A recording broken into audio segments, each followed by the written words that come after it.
Galicia y País Vasco han cerrado este viernes una inédita campaña electoral que ha estado marcada por el coronavirus.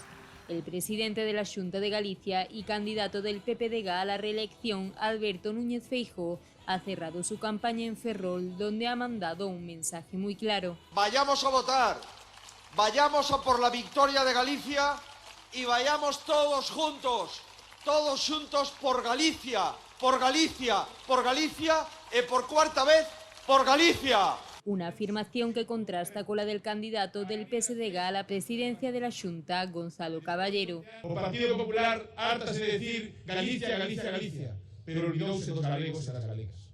En Euskadi, con un mitin celebrado en el Arenal de Bilbao como es tradicional, el candidato a la reelección como lehendakari, Iñigo Urkullu, ha instado a los vascos a votar sin miedo el próximo domingo.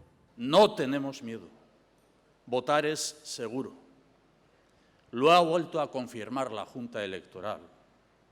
Votar es seguro. Será este próximo domingo cuando los gallegos y los vascos decidirán el futuro de sus comunidades para los próximos 4 años, en un ambiente preelectoral que ha quedado marcado por el coronavirus y los mensajes de ánimo de los dirigentes para acudir a las urnas.